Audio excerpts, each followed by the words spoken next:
নমস্কার বন্ধুরা, শর্টকাট রান্নাবান্না চ্যানেলে তোমাদের সবাইকে স্বাগত জানাই। আজ তোমাদের সঙ্গে শেয়ার করব ভোগের খিচুড়ি। আর এই খিচুড়িটা একদম পারফেক্ট যদি মাপ নিয়ে তোমরা বানাও তাহলে কিন্তু অসাধারণ খেতে হয়। আমি নিয়েছি 200 গ্রাম গোবিন্দভোগ চাল আর ডাল, 200 গ্রাম ডাল। এবারে ডাল আর চালটা ভালো করে ধুয়ে নিলাম। জল আমি আগের থেকে একটু বসিয়ে রেখেছিলাম। জলটা হালকা গরম হয়ে যেতেই তার মধ্যে চালগুলো আর ডালগুলোকে দিয়ে ভালো করে একটু নাড়িয়ে চাড়িয়ে ঢাকনাটা ঢাকা দিয়ে আবার রেখে দিলাম। যতক্ষণে চাল আর ডালটা ফুটবে ততক্ষণে এদিকে আমি সবজিগুলোকে ভেজে নেব। আমি এখানে নিয়েছি কিছুটা গাজর, ফুলকপি, আলু আর বিনস। তোমাদের পছন্দ মতো সবজি তোমরা ব্যবহার করতে পারো। যেহেতু এটা ভোগের খিচুড়ি হবে এবং ভেজ খিচুড়িও বলতে পারো, তাই এখানে নানান রকম সবজি দিয়ে আমি এটাকে বানাচ্ছি। এবার কড়াইয়ের মধ্যে সাদা তেল দিয়ে এক এক করে সবজিগুলো ভেজে নিলাম। প্রথমে ফুলকপিটা দিয়ে হালকা একটু নাড়িয়ে চাড়িয়ে ভেজে নিলাম।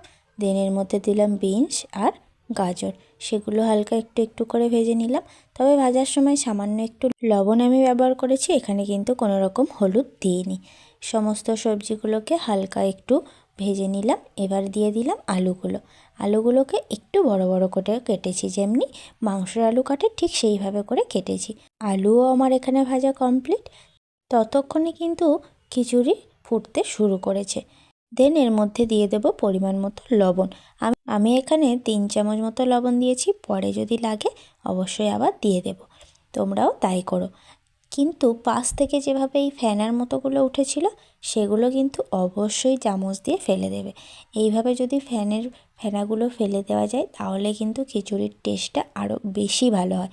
তাই অবশ্যই কিন্তু এই ফেনাগুলোকে ফেলে দিও। দেন এর মধ্যে দিয়ে দিলাম 2 চামচ হলুদ গুঁড়ো, দিয়ে ভালো করে নাড়িয়ে চাড়িয়ে এবার যে ভেজে রাখা সবজিগুলো ছিল সেই সমস্ত সবজিগুলোকেও ঢেলে দিলাম। এবারে হালকা একটু নাড়িয়ে দিলাম আর এটাকে এখন হতে দেব।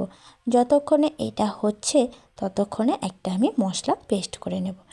এই মশলাটা বানানোর জন্য আমি নিয়েছি একটা টমেটো, কিছুটা আদা কুচি আর নিলাম 4টে কাঁচা লঙ্কা। সমস্ত কিছুটাকে ভালো করে পেস্ট করে নিয়েছি। দেন এই কড়াইয়ের মধ্যে সাদা তেল অল্প দিয়ে কিছুটা জিরে আর 3-4টে মতো তেজপাতা দিয়ে একটু নাড়িয়ে চাড়িয়ে পেস্ট করা মশলাটাকেও ঢেলে দিলাম।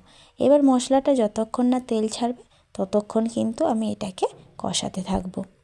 মশলাটা নাড়াতে নাড়াতে ঠিক যখন মশলার থেকে এরকম তেল ছেড়ে দেবে তখন ওই মশলাটাকেও খিচুড়ির মধ্যে দিয়ে দিলাম। দিয়ে আবারও খিচুড়িটা একটু ভালো করে নাড়িয়ে দেব। আর এই অবস্থায় কিন্তু খিচুড়ির রঙটা বেশ ভালো এসে গেছে, তবে আরও একটা স্টেপ বাকি আছে। খিচুড়ির পাশ থেকে আবারও একটু ফেনা শুরু হয়েছিল, তাই সেগুলোকে আবারও একটু চামচ দিয়ে দিয়ে তুলে ফেলে দিলাম। এবার আমি নিয়েছি বেশ খানিকটা কিশমিশ। কিশমিশগুলো পুরোটাই অপশনাল, তোমরা যদি চাও দিতে পারো, না দিলেও কোনো অসুবিধা নেই। তবে কিশমিশগুলোকে একটু ধুয়ে আমি খিচুড়ির মধ্যে দিয়ে দিলাম।